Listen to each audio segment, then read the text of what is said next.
Segunda temporada, 7º episódio, o que não fazer em vendas. Olha só, Luiz, estamos de vento em popa, não é isso, meu E amigo? tá uma delícia, agora com episódios maiores, Hugo. Exato, A gente começou exatamente. com episódio de 15 minutos, foi pra meia hora, 1 hora, esse pessoal é insaciável, eles querem mais da gente, cara. Daqui a pouco a gente vai fazendo aqueles episódios de 3 horas de episódio de podcast, Será que né? vocês vão aguentar? Não sei se era.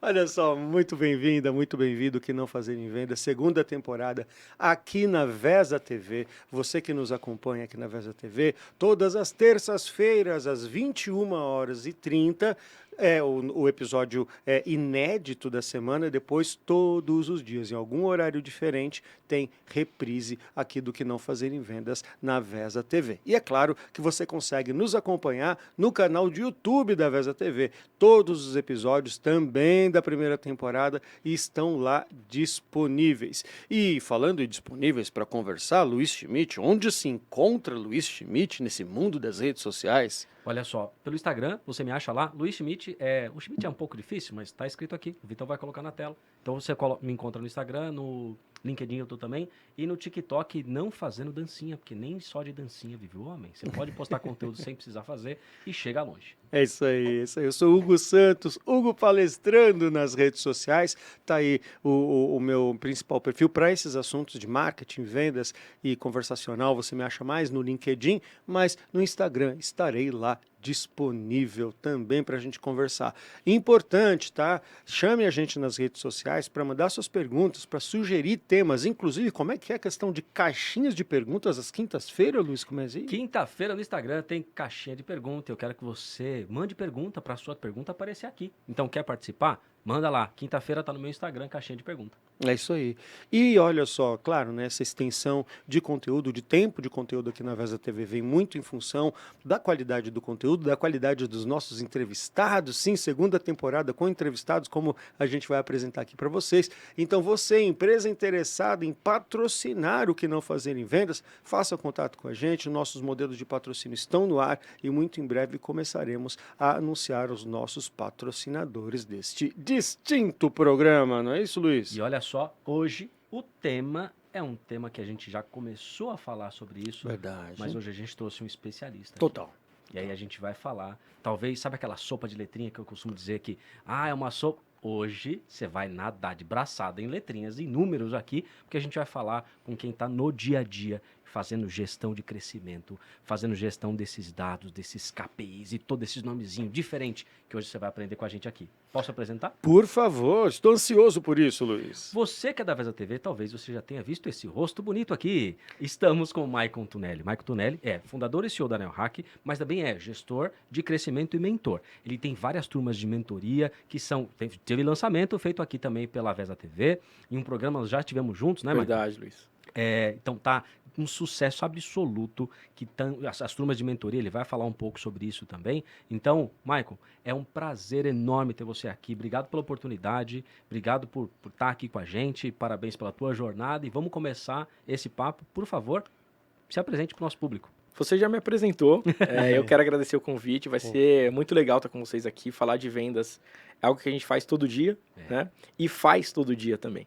Então, acho que trocar com vocês, que conhecem bastante, que já tem aqui uma bagagem bacana de outros profissionais que passaram por aqui para dividir suas ideias também, seus caminhos, vai ser demais, cara. Tô aqui para responder perguntas, seja lá qual for. E olha, estamos com vontade de perguntar. Exatamente. E a resposta agora é de perguntar os negócios bons, né? Pois é.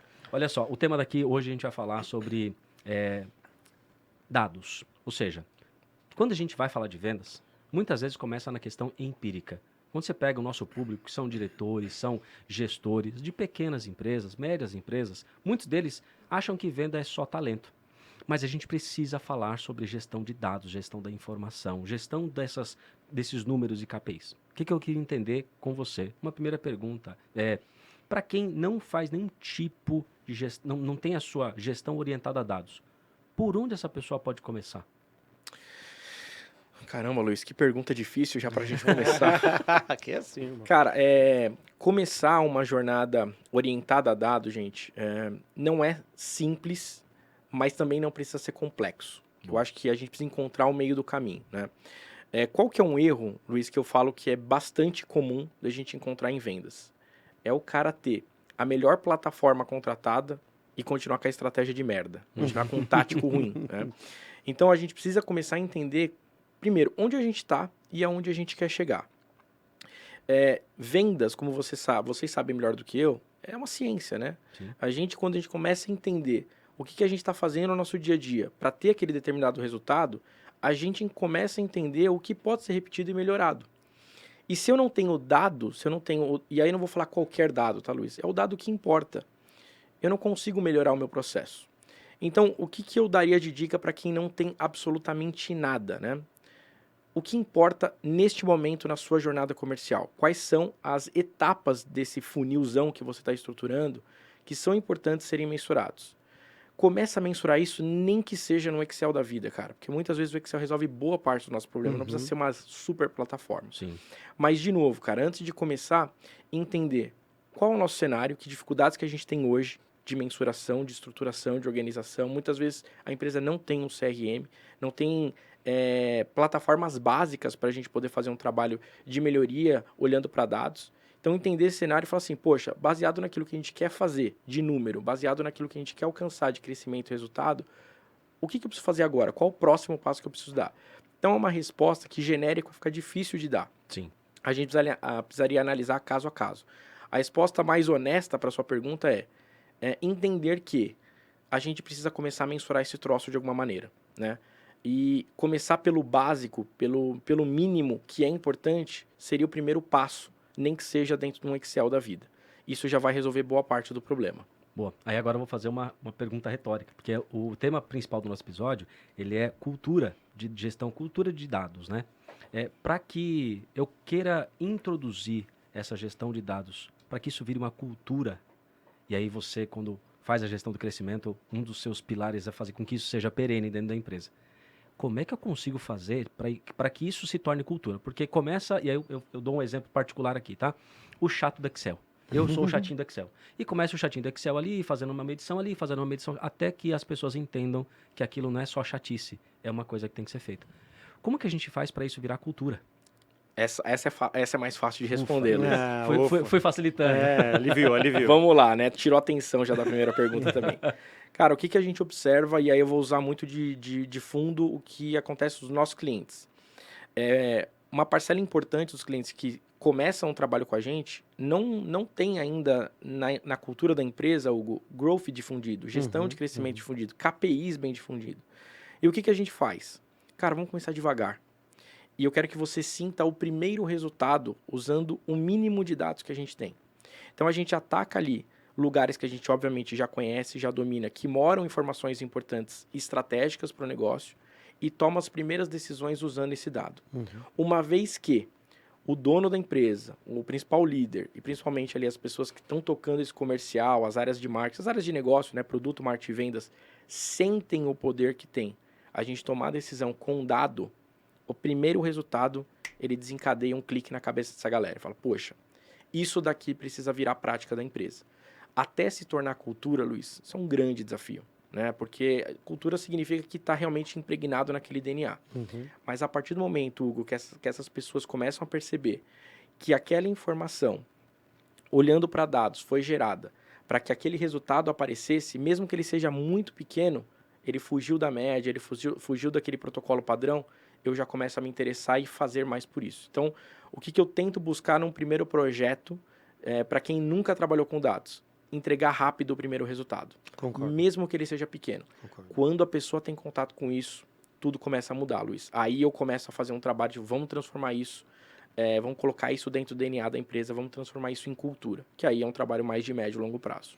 Vale, no momento, aperte a tecla SAP, você falou de Growth Hacking e falou de KPI.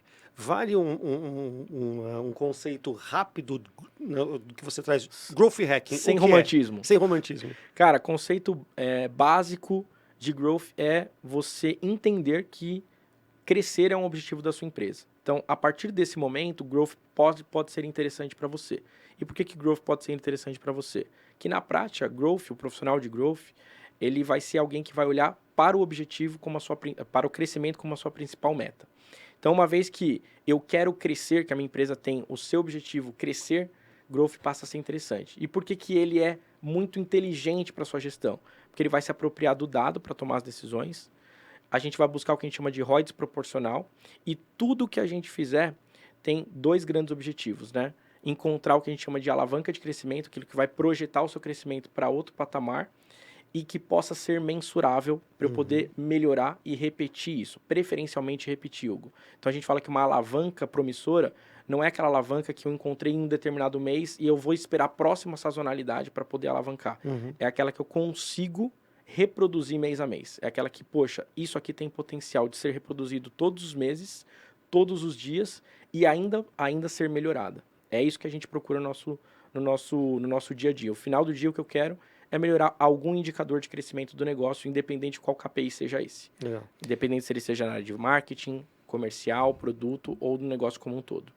Cara, 1 milhão de perguntas aqui na cabeça. Né? Eu ia perguntar do ponto de vista de KPI ou de... Primeiro é o seguinte, já que você falou KPI, ele falou que quem vai... KPI, o que é KPI? Numa frase simples.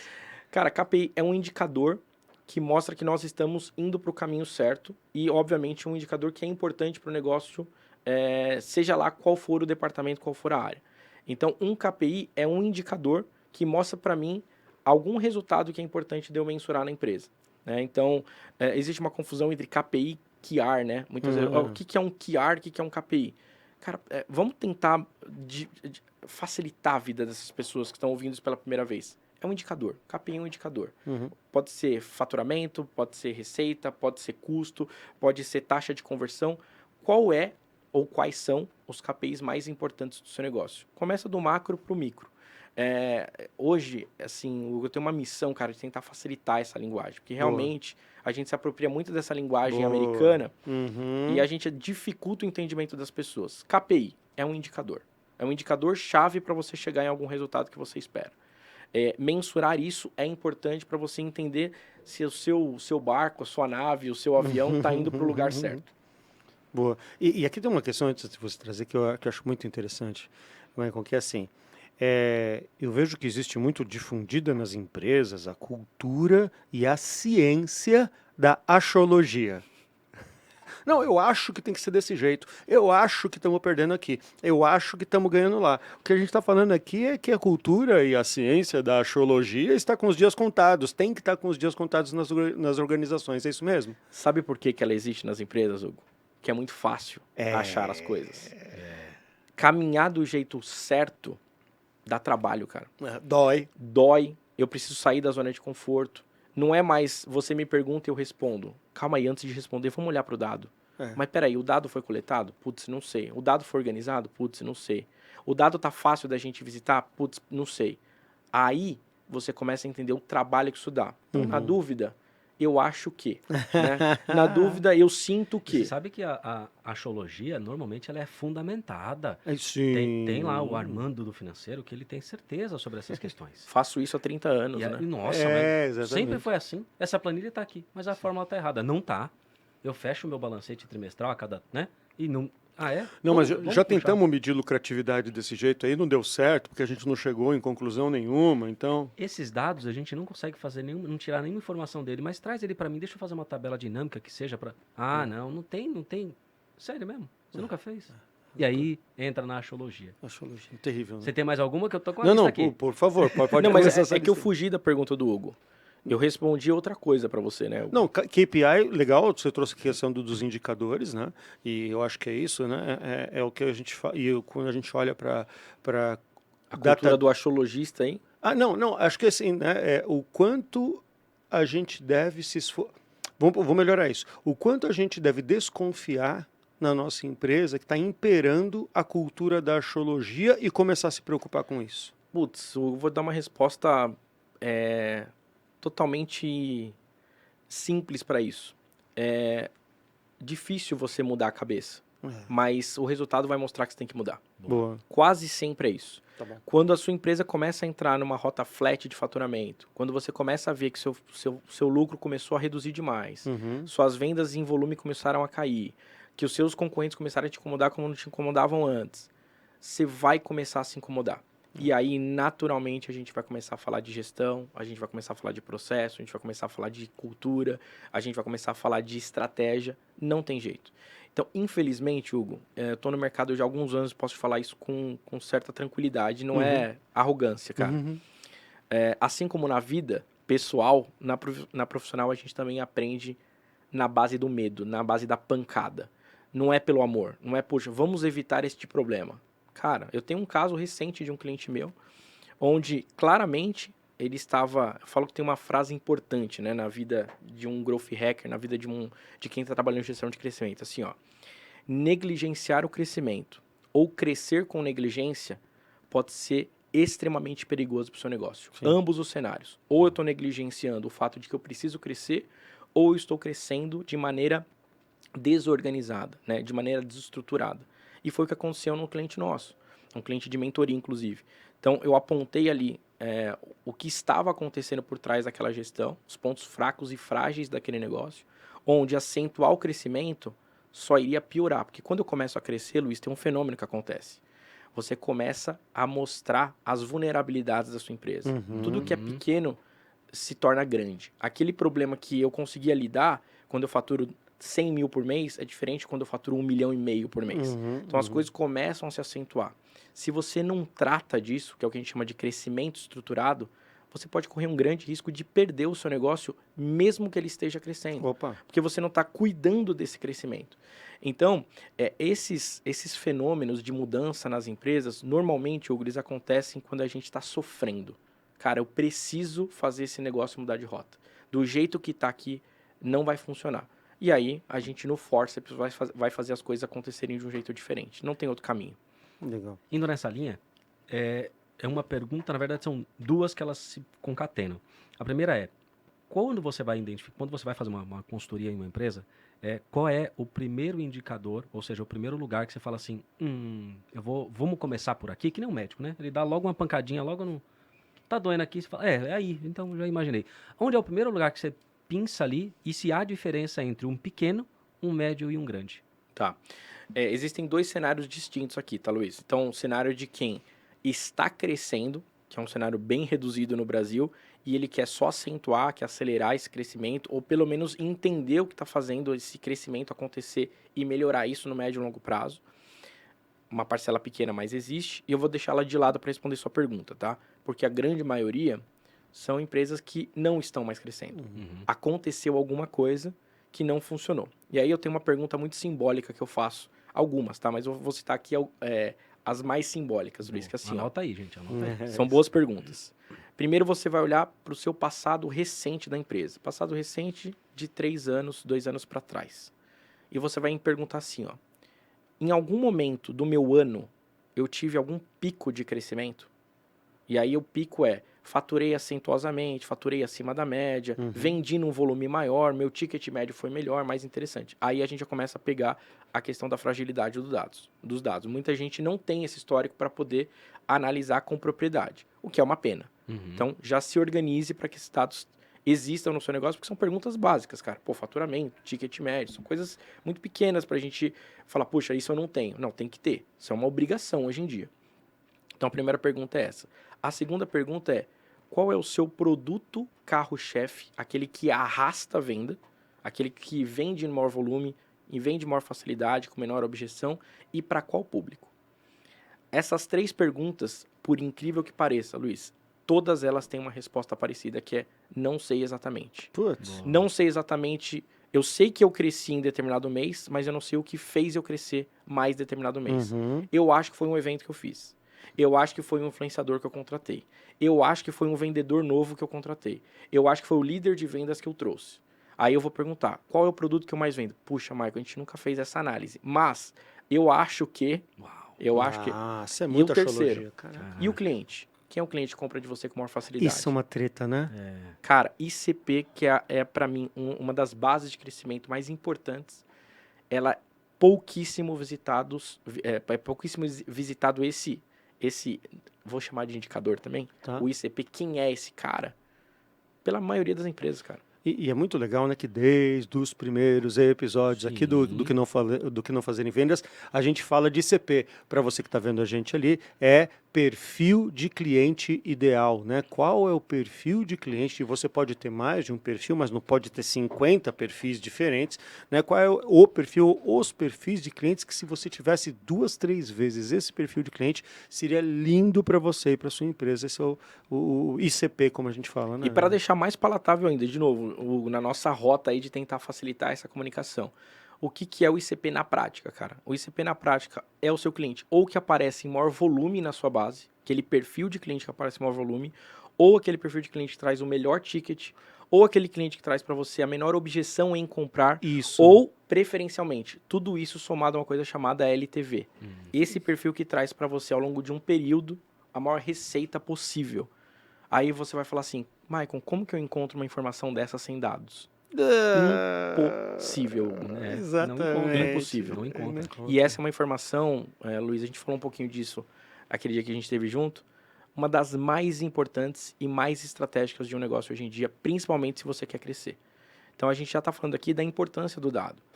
Ele não precisa e nem deve ser complicado e complexo, mas ele precisa existir.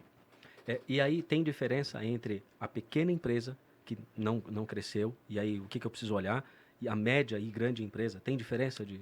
Tem, né? Por incrível que pareça, ou não, Luiz, assim, a gente já tem um histórico grande e até favorável para te dar uma resposta legal aqui. Quanto menor a empresa é, mais potencial de crescimento ela tem. Em todos os sentidos. Em todos. E quanto maior a empresa é, mais coisa ela já tentou. Mais coisa ela já fez. Mais história ela já tem. Então, estressar o crescimento numa empresa maior quase sempre é muito mais difícil. Quase sempre é muito mais complexo. Eu preciso de muito mais tempo, muito mais energia, dinheiro e recurso para fazer um negócio que é grande, continuar crescendo, do que fazer um negócio pequeno crescer. Então, a complexidade de um negócio maior, ela é maior, embora o volume de dados normalmente também é maior. Então, tudo tem sempre dois lados, Luiz. Sim.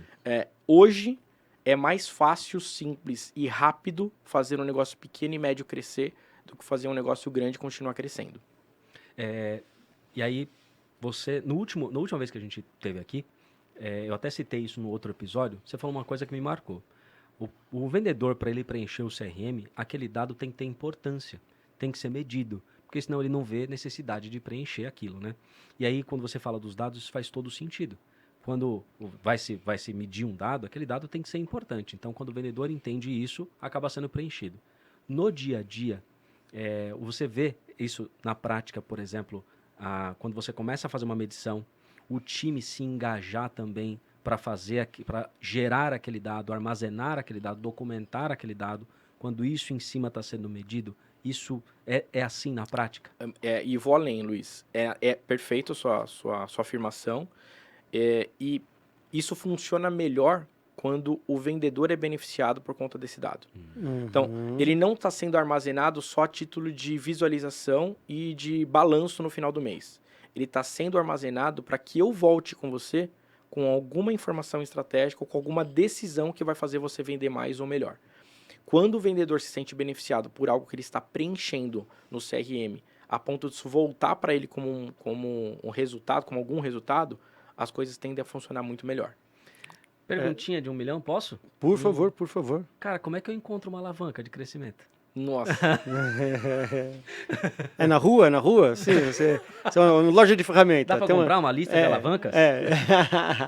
A primeira coisa é fazendo boas perguntas, Luiz. E eu atribuo muito da nossa capacidade hoje de fazer boas perguntas. Por quê? Quase sempre, Hugo, quase sempre, a resposta está dentro do negócio. Sim. Agora, que pergunta que está sendo feita, que é a grande chave. E muitas vezes quem está ali, cara, conectado no dia a dia, fazendo aquele motor 1 girar, tá esquecendo de fazer perguntas. Isso é louco, Luiz, mas acontece muito.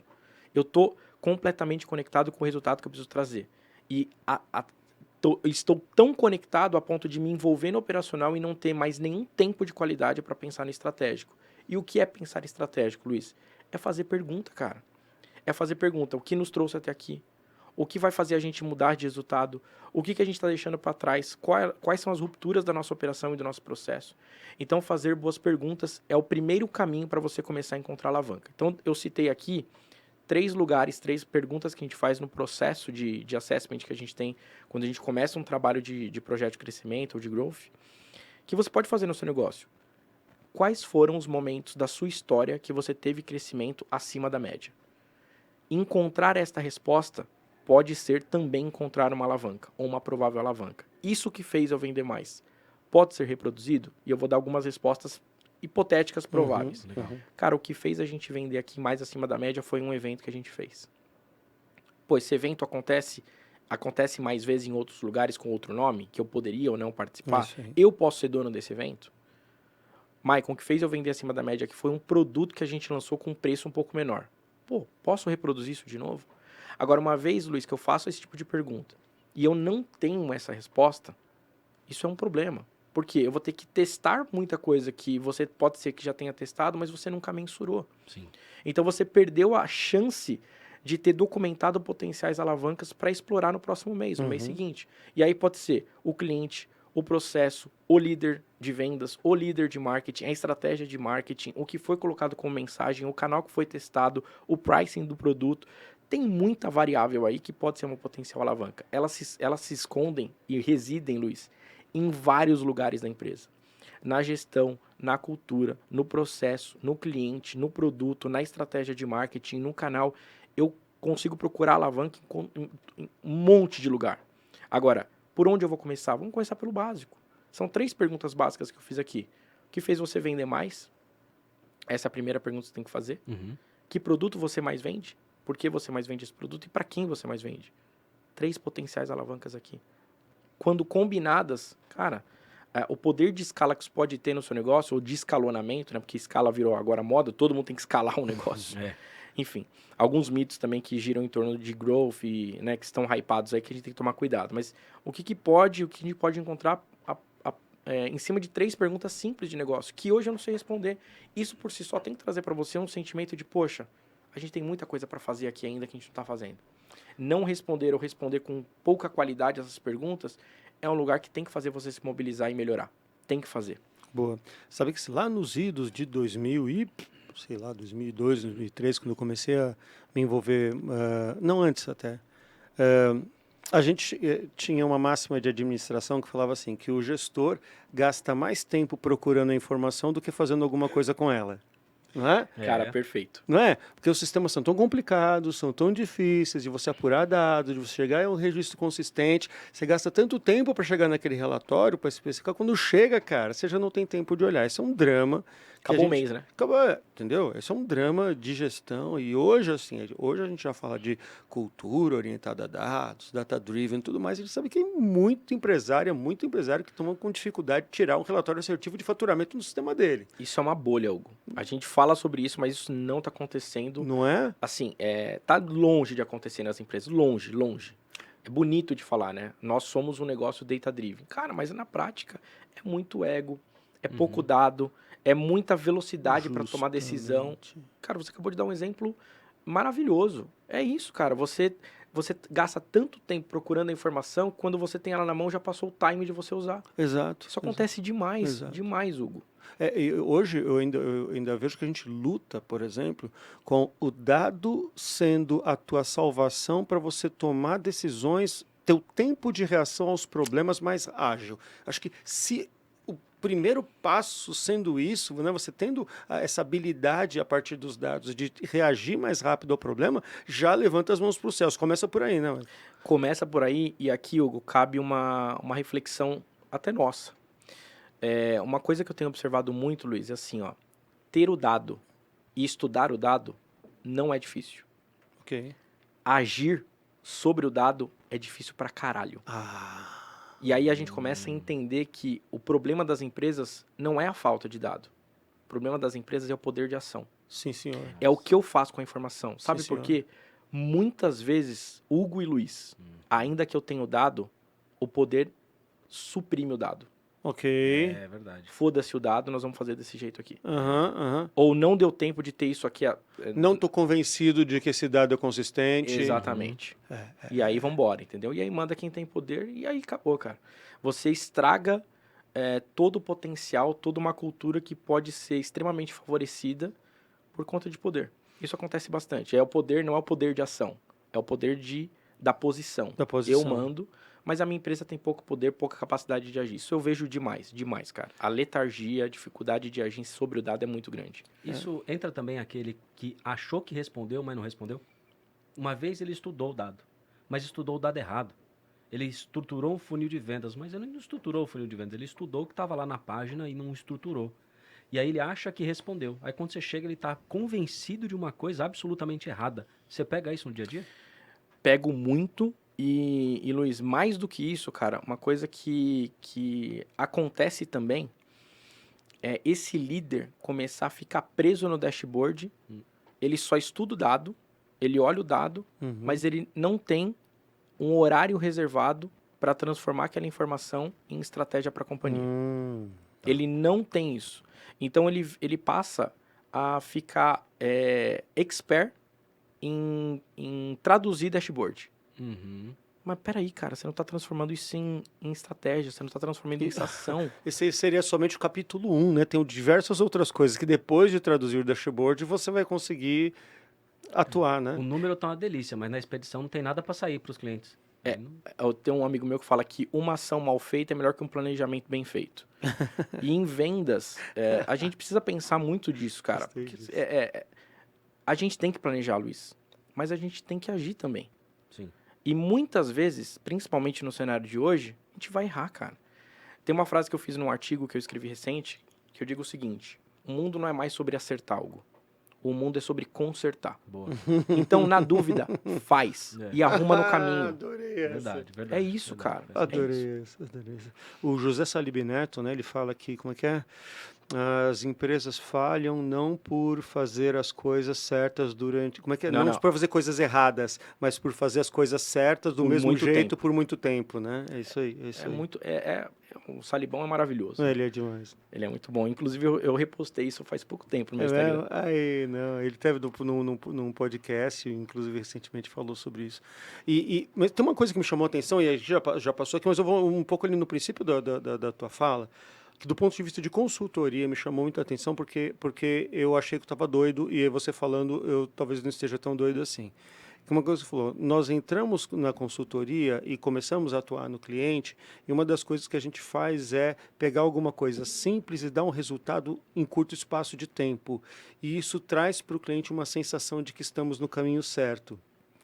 Conta um pouco mais sobre isso. E de apetite, Hugo, de apetite. Então, eu vou dar um exemplo aqui em cima do que a gente já está falando.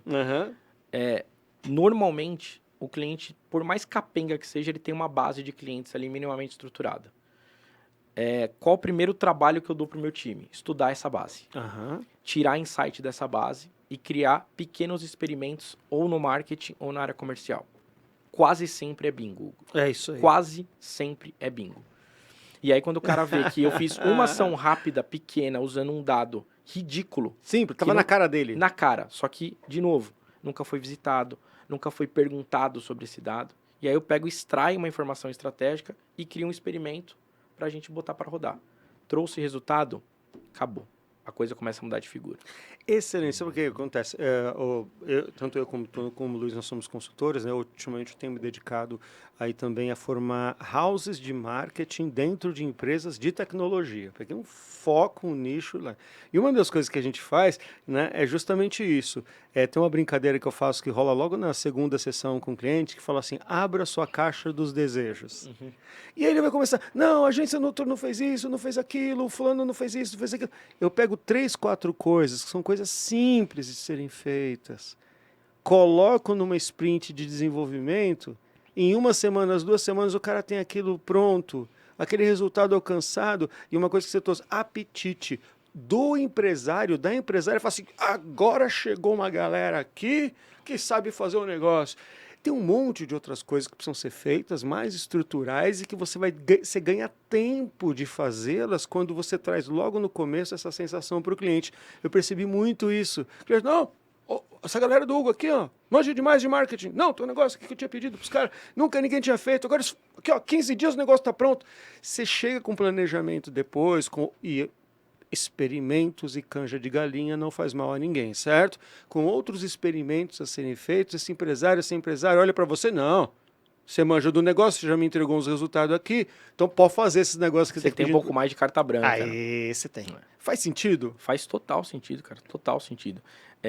Querendo ou não, Hugo, todo empresário é pautado por resultado. É isso aí. Ele quer resultado. E ele tá descrente que o resultado vai aparecer. Porque na cabeça dele isso é muito louco, cara. Já tentou tudo. Aí. Quando a gente entra no negócio, começa a fazer boas perguntas, mostrar pra ele o que ele não conhece. E ele não conhece muita coisa, cara. A gente não Nosso conhecimento, Luiz, a gente aprende e morre burro. Ele é limitado, cara. Toda vez que a gente é exposto a algo novo, você fala, cara, eu achei que eu tinha tentado tudo. Você não tentou nada. Você tentou tudo. Cara, não é possível. Tudo é muita coisa, Tudo né? é muita coisa. E quando você começa a questionar, você já fez isso, mas você já fez isso também do jeito certo? O cara começa a falar, putz, não, nunca tentei, nunca fiz. Nunca tive coragem de fazer. É Vamos isso aí. fazer. Experimento. MVPzinho, uma coisa pequena, só pra gente sentir um pouquinho. Entrega o resultado, a coisa começa a mudar. Nesse ponto, aí entra um pouco do ego que você falou. Vamos colocar um outbound agora, vamos fazer prospecção. Não, mas a gente já fez prospecção, tentamos isso. Mariana estava lá fazendo prospecção, ligava para os clientes e não deu certo. Isso não dá certo no nosso segmento. Aí você fala, tá, vamos estruturar esse outbound? Vamos medir esse outbound? Ai, putz, a gente... aí você fala, não, vamos. Aí você tem que convencer o time todo a falar, tá bom, vamos de novo. Entra um pouco dessa questão? Tem, Luiz, é o exemplo que eu trago de novo, cara. O que me deixa indignado? Qual é a frase que vem na sequência do vamos começar um trabalho de outbound? Que plataforma que a gente vai contratar? Caralho! Cara, tem muita coisa que vem antes. Vamos gastar um tempo aqui entendendo o que a gente vai fazer com esse troço. O que a gente espera de um resultado de outbound? Equivalente ao resultado que a gente já tem de inbound, por exemplo, ou de qualquer processo que a gente tem hoje de geração de demanda e receita? O que eu quero fazer com isso? Que lista que eu tenho? Como que eu vou atacar essa lista? Desenhar a estratégia. De novo, desenhar a estratégia é sair da zona de conforto. Não tem jeito. Não adianta o dono achar que por ele conhecer muito do produto dele, ele conhece a melhor maneira de atacar o mercado dele. São coisas totalmente diferentes. Principalmente quando a gente tem um mercado que muda, que é dinâmico, que está presente em vários canais com concorrência te achatando. Então, de novo, cara, para de procurar a plataforma perfeita. Se a sua estratégia tá uma merda, nenhuma plataforma vai te salvar. Vamos estressar o caminho. E aí, de novo, Luiz, qualquer plataforma serve, velho. A mais capenga vai funcionar para você. O Excel vai continuar funcionando para você.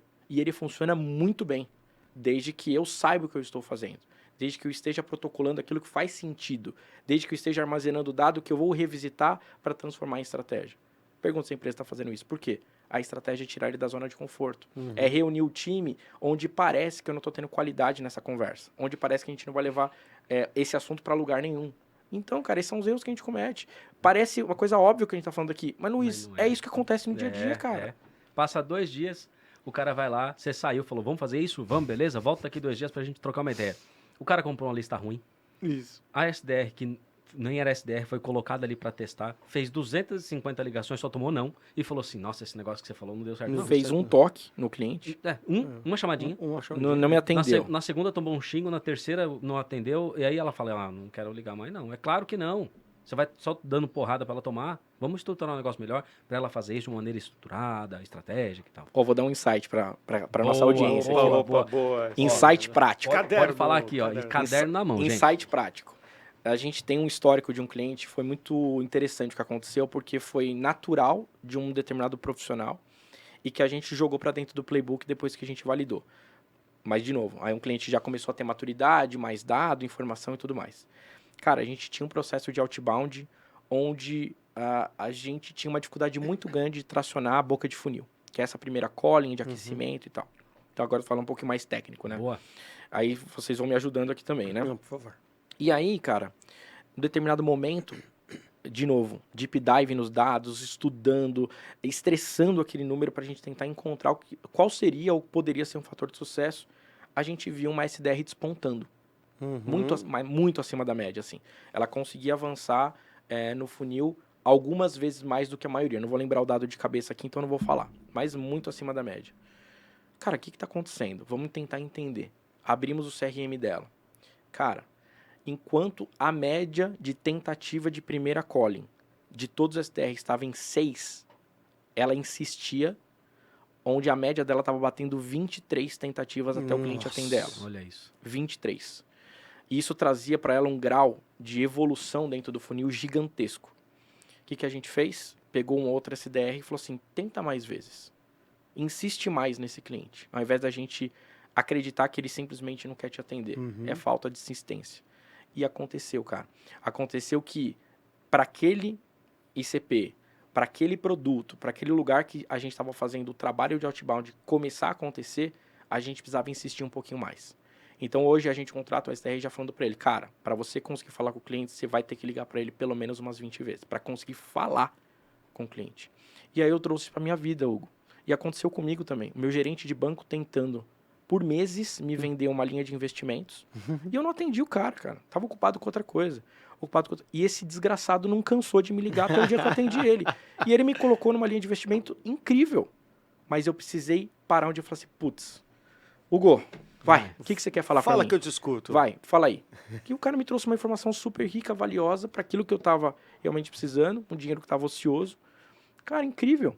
Então, às vezes o que falta para as coisas funcionarem é a gente insistir. Boa. Mas se a gente tem o dado, a gente trabalha o experimento com muito mais intencionalidade. Vai funcionar. Isso aqui tem uma tendência a funcionar porque já está funcionando na mão de tal pessoa. Chama Fabi, inclusive, a SDR. E aí você cria lá uma cadência de contato 7, 10, 13, não vai dar certo. Porque ela tem que fazer uma cadência com 20, 28, cara. Exatamente, cara. É, E era natural, ninguém falou pra ela, liga mais. Era o instinto dela de falar assim, não vou me cansar até esse cara falar pra mim que ele não quer falar comigo. Porque o cara simplesmente ou atendia e não tinha tempo, ou simplesmente não atendia. Boa. E ela não se cansou. Ninguém falou pra ela, insiste, vai. Foi natural. Por isso que eu falo, cara, a gente não pode se apropriar, às vezes, de um conceito fechado, de uma fórmula que foi vendida. Às vezes a minha estrutura, ela vai requerir outros aspectos que eu não estou testando, que eu não estou fazendo. E sair desse lugar é muito importante, porque o mundo é isso hoje em dia, Luiz. A gente precisa testar coisas, cara. Sim. Uma pergunta. Você encontra mais empreendedores que querem crescer e aguentam o tranco? Ou aqueles que acham que querem crescer, mas na hora que você mostra, ele para? Só pela risada dele. Só pela risada. Ele falou. Depois ele deu aquela risada do tipo assim: nossa, esse agora me colocou numa enrascada agora pra responder isso. Cara, eu não lembro quando que eu falei isso, mas faz pouco tempo. Vou te dar um dado da Grow Up, Luiz. A Grow Up é a nossa mentoria de grupo, né? Boa. 11% das empresas que passam pelo nosso programa não fazem absolutamente nada daquilo que nós vivenciamos nos nossos encontros. Putz. Elas param de fazer. Isso me leva a 2 pontos, Hugo. Primeiro, o quanto que nós ainda como empresários, como empreendedores, como o principal líder da empresa, a gente precisa de estímulos também para a coisa acontecer. Porque durante o programa o cara está entregando tudo. Saindo da zona de conforto, se comprometendo, trabalhando as horas que a gente pede para trabalhar, estando comigo, cara, 5 horas numa noite de terça e quinta-feira. Você vê que a pessoa está empenhada. Mas aí, no momento que a gente sai, essa pessoa para de entregar. Então, a primeira coisa, a importância da gente ter alguém nos estimulando, alguém nos guiando, alguém nos drivando, nem que seja um consultor, um mentor, não importa. Segunda coisa, cara, como o empresário quer resultado, mas não quer trabalho. Cara, eu quero muito, muito crescer.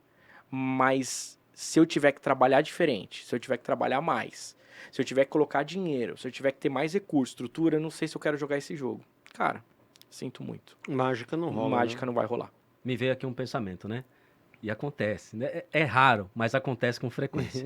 O cara chega e fala assim, o time não está trabalhando. Gestão de venda, vamos falar que ele está no pilar de venda. O time não está trabalhando, não está entregando. E aí, vamos fazer esse trabalho? Vamos. Aí você levanta o trabalho, ele fala assim, legal, gostei. Você vai falar para eles porque eles precisam ouvir isso aí que você está falando. Ótimo. Aí você vai apresentar e você fala assim, bom, eu vou apresentar, mas parte disso é teu problema. Você não está fazendo. E aí, como é que faz? Vamos de novo, vamos lá. Vamos lá. Muitas das coisas que a gente está falando na parte de crescimento exige a gestão participativa. Do dono. Do dono. Isso numa pequena empresa. O dono. E ele quer que todo mundo trabalhe. Mas ele não quer gerir. Ele não quer ele fazer o trabalho gestão. que ele tem que fazer. E você identifica e fica claro, evidencia para ele que parte disso é ele que não está fazendo o que ele está fazendo. Porque o time até entrega, mas ele não está fazendo. isso daí já é uma coisa mais sensível, né, Luiz? Quando a gente começa um trabalho de gestão, eu preciso entender qual é o papel daquele dono no negócio. Você está visitando a sua empresa como um acionista ou você tem um papel tático, estratégico, operacional aqui na companhia? Segunda pergunta, como que o seu time te enxerga? Você é dono de tudo? Você é dono de um processo? Você é dono da empresa? Você tem o poder, mas você não tem a informação necessária para articular dentro desse poder, enfim. E aí a gente já começa a ver problemas crônicos. Eu sou dono, mas eu não tenho um papel aqui dentro. Eu mando nas pessoas, mas naquilo que me convém, naquilo que eu acho que eu tenho que mandar. Tem um líder, mas eu passo por cima das decisões da liderança. Então a primeira coisa é enxergar qual é o papel desse cara. Se ele tiver um papel estratégico, tático, operacional, onde as pessoas reconhecem esse papel, Luiz, numa boa, ele não fazer é o pior exemplo que uma empresa pode ter. Porque a partir do momento que eu vejo a principal liderança não cumprindo com aquele papel que nós assumimos que ele deveria cumprir, ou com as atividades que ficaram incumbidas na mão dele, acabou. Você está criando uma cascata péssima de valor na sua empresa. Onde a principal referência, o maior interessado, não quer se movimentar, não está dando exemplo. E aí ferrou. Agora, de novo, você tem esse papel na empresa, você é dono de uma operação, você é dono de vendas, dono de marketing, dono de produto, dono de delivery, dono do quê? Maicon, eu meio que estou permeando em tudo. Cara, você está mais atrapalhando do que ajudando. Pode confiar no que eu vou te falar. Você está mais atrapalhando do que ajudando. E aí é uma coisa, ou você tem medo de descentralizar a informação, de passar isso para as pessoas, ou você tem medo de contratar gente melhor que você, ou você é um cara super egoísta no sentido de ter a informação na tua mão. Mas isso não vai levar a sua empresa para lugar nenhum, cara. Esse é um detalhe importante também. Só que tem uma questão nisso. Primeiro é o seguinte, né, cara? Isso aqui é podcast para 2 horas, né? Aqui o assunto é vasto, né? Nossa, é louco. Tem conectando isso que você trouxe agora com uma coisa que você tinha falado atrás, tem uma das principais coisas que quando eu chego nas consultorias e tudo mais, falou, amiga, no que a sua empresa é boa? Nós somos bons na qualidade dos nossos produtos, na profundidade das nossas soluções. Não, você não dá suporte e tal.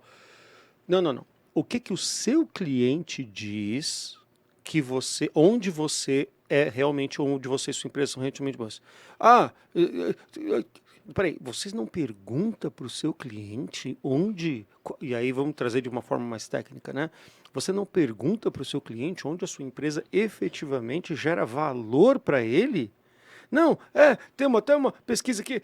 E aí é nesse ponto que ele se enrosca. Muitas vezes, né?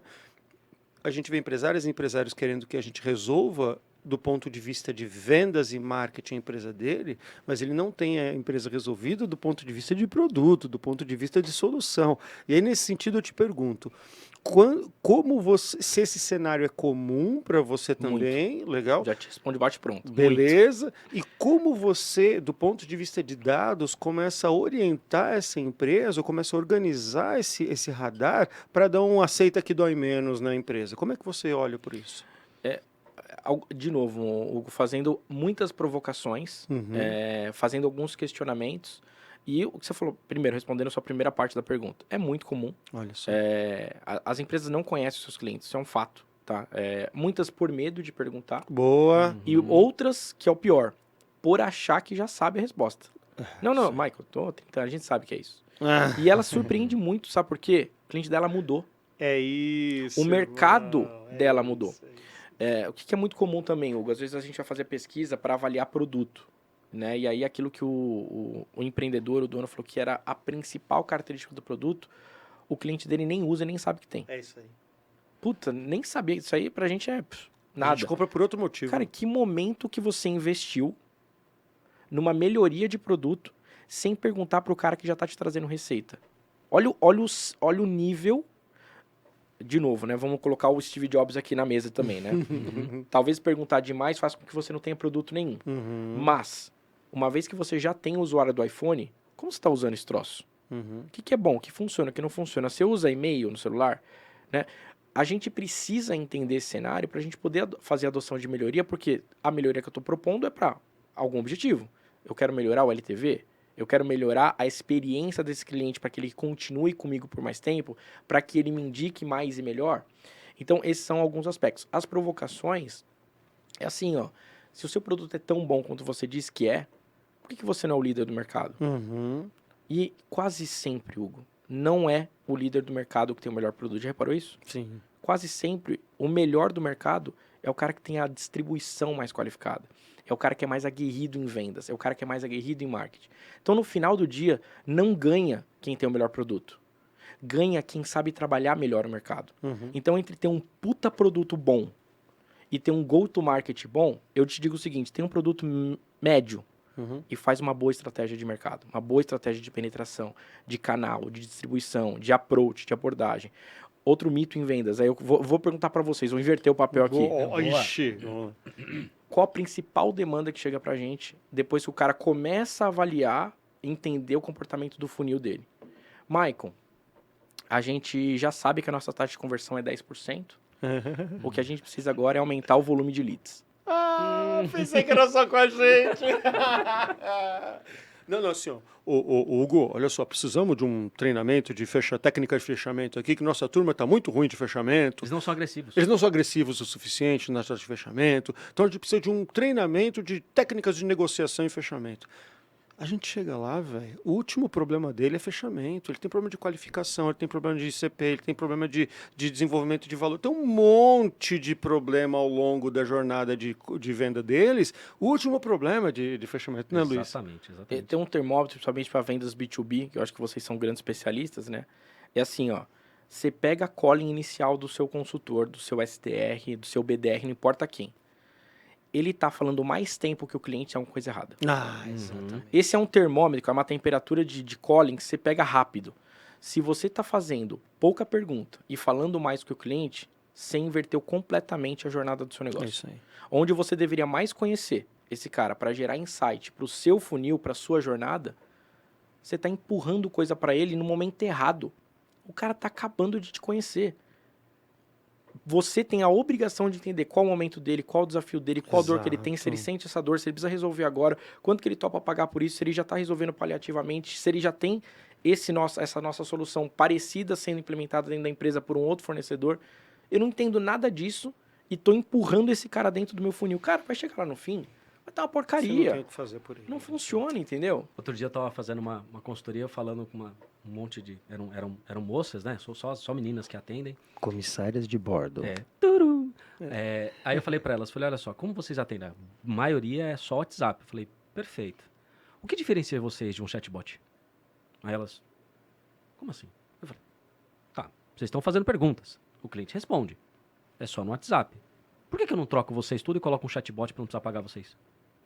Aí elas, nossa, eu falei assim, desculpa, eu tô fazendo um papel um pouco mais, vamos pensar.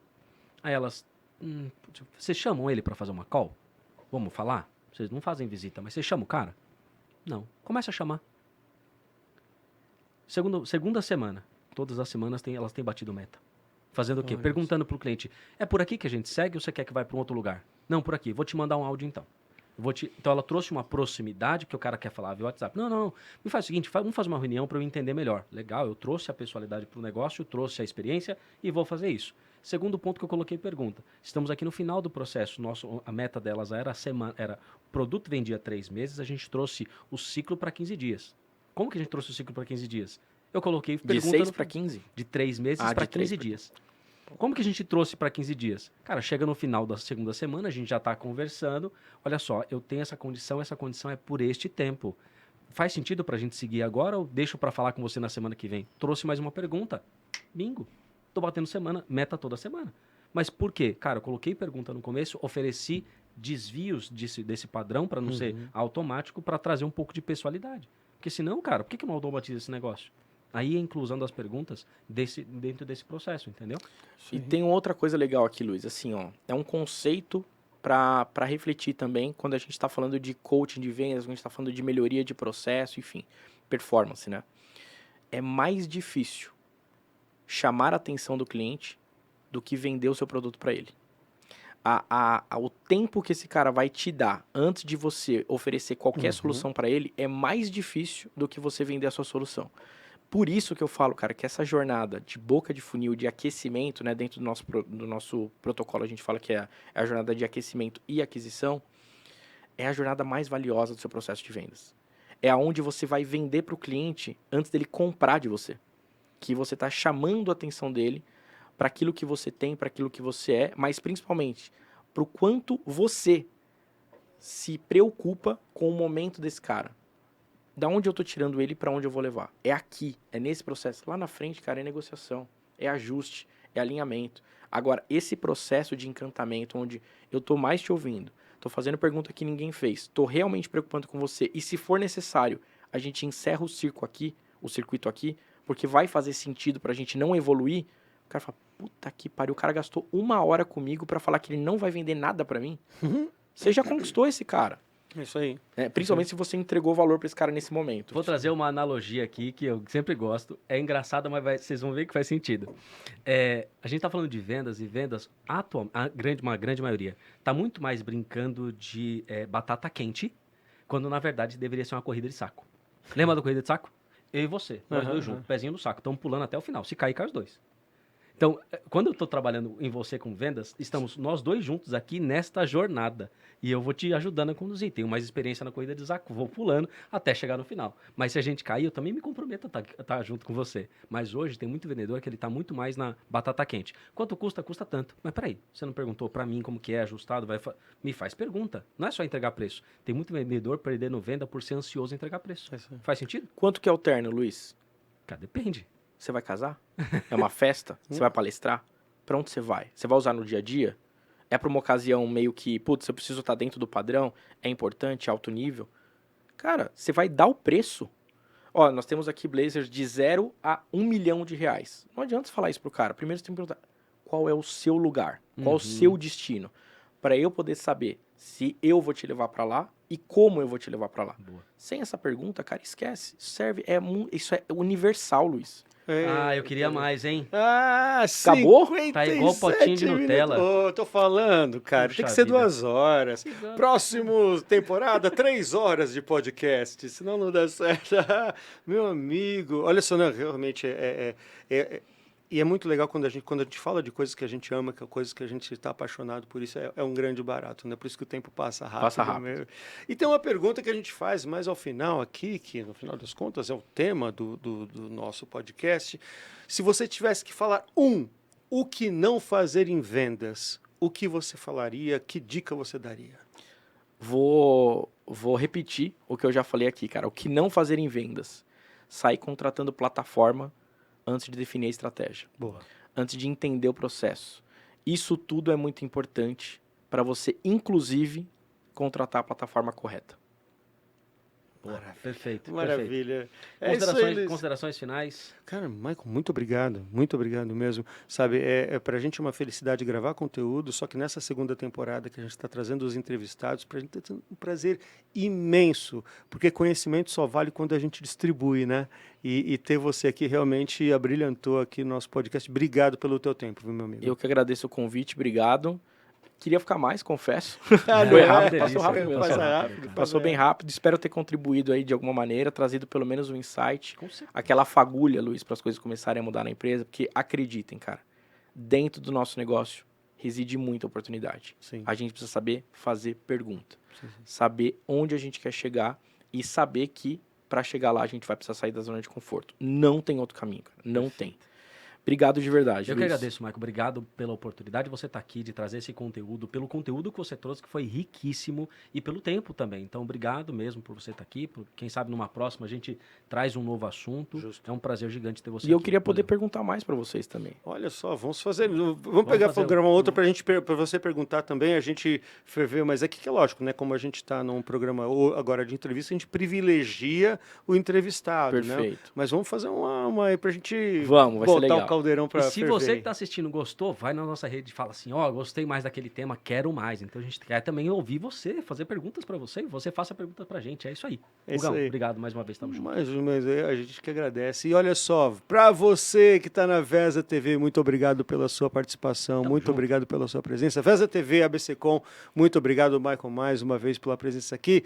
E, né, Luiz, na próxima semana estaremos com mais um episódio de O que não fazer em vendas na Vesa TV. E assim, larga os seus streamings, vai lá no canal do YouTube da Vesa TV e maratona O que não fazer em vendas lá, A gente certo? espera você semana que vem. Um abraço, até mais. Abraço, valeu, gente. Tchau, tchau.